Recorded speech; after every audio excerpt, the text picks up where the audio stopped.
brought you by Silver Pumps and Motors.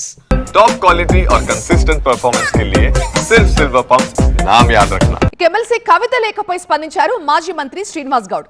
అసలు letter కరెక్టో కాదో ఎవరికి తెలియదన్నారు ఆయన. లెటర్ పై మాకింకా క్లారిటీ లేదు అంటున్నారు శ్రీనివాస్ గౌడ్. కాంగ్రెస్ పార్టీలో ఎమ్మెల్యేలు మంత్రులే కొట్లాడుకుంటున్నారు. బీజేపీ అధ్యక్ష పదవి ఎవరికి ఇవ్వకుండా నాంచుతోంది అన్నారు. ఇక బీఆర్ఎస్ లో చీలిక వచ్చింది అన్నవి కూడా ఒట్టి మాటలే అన్నారు శ్రీనివాస్ గౌడ్. బీఆర్ఎస్ ఆదరణ చూసి అది దృష్టి మళ్లించడానికి ఇలా ఎక్కువ హైప్ క్రియేట్ చేస్తున్నారని, బీఆర్ఎస్ పార్టీ కేసీఆర్ పార్టీ ఒక్కటే అన్నారు. బీఆర్ఎస్ చాలా బలంగా ఉందని చెప్పారు. ఇక పార్టీ సైనికులు ఎప్పుడూ కూడా కేసీఆర్ వెంటే ఉంటారన్నారు శ్రీనివాస్ గౌడ్. లెటర్లో ఏముంది? ఏదన్నా వేరే పార్టీని పోటినట్లుందా, కాంగ్రెస్ పార్టీని పోయినట్లుందా, చేసినట్లుందా? అసలు లెటర్ కరెక్టా కాదో ఎవరు తెలియదు. అది ఆమె చెప్పినప్పుడు దాని గురించి ఏదైనా మాట్లాడడానికి వస్తుంది. అవును నేను రాసిన, ఆమె రాసిందారా తెలియదు. అయినా అందులో ఏముంది? ఏం లేదు అందులో. అన్ని పార్టీల్లో కాంగ్రెస్ పార్టీ ఉంది. సార్ ఇదిగోండి నా రెసిగ్నేషన్. ఎందుకు? నేనే జాబ్స్ ని క్రియేట్ చేసి బాస్ అవ్వాలనుకుంటున్నాను. ఎలా? బాస్ వాలా బీ ద బాస్.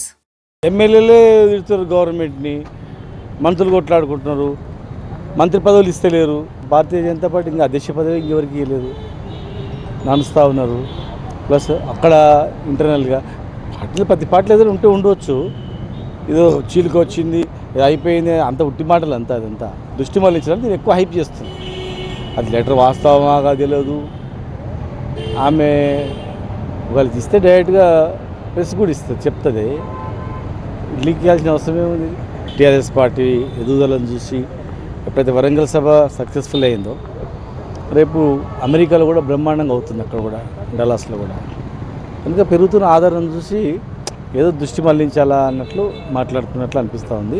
అయినా కూడా లెటర్ ఆమె రాసింది అనుకున్నా కూడా అందులో ఏం పెద్ద అంశాలు ఏమున్నాయి? ఒక అభిప్రాయం తెలియజేసిండొచ్చు అనుకో, ఆమె అభిప్రాయం అంత మాత్రాన ఏదో అయిపోయింది అనేది వాస్తవం. అయినా ఆ లెటర్ పైన ఇంకా మాకు క్లారిటీ రాలేదు. ఇవందో క్లారిటీ వచ్చిన తర్వాత ఏమైనా మేము క్లియర్గా ఏమైనా చెప్పగలుగుతాం. ఆమె కూడా సభ సక్సెస్ కావడానికి ఆమె కృషి చేసింది కదా. తెలంగాణ ఉద్యమంలో కూడా తిరిగింది కదా ఆమె అభిప్రాయం ఆమెదే కాదని తెలియకముందే మనం మాట్లాడుకోవడం కూడా తప్పు. ఒకవేళ ఆమె రాస్తే, ఆమె రాసిన అని చెప్తే అప్పుడు దాన్ని బట్టి ఆమె ఎందుకు రాయాల్సి వచ్చిందని కూడా మేము అంచనా వేయగలుగుతాం. వాళ్ళ అభిప్రాయాలను ఒక్కొక్క దాన్ని విశ్లేషిస్తూ ఉంటారు. దాంతో మాత్రాన దాన్ని ఏదో అయిపోయింది, చీలికలు వచ్చేసినాయి, 2 అయిపోయినాయి, 3 అయిపోయినాయి, 4 అయిపోయినాయి అనేది ఒకటి అంతా ఒకటి పైశాచికానందం. బీఆర్ఎస్ పార్టీ కేసీఆర్ గారి పార్టీ ఒకటే. కేసీఆర్ సైనికులు కేసీఆర్ గారు వెంబడి ఖచ్చితంగా ఉంటారు, అందరు అట్లే ఉంటారు.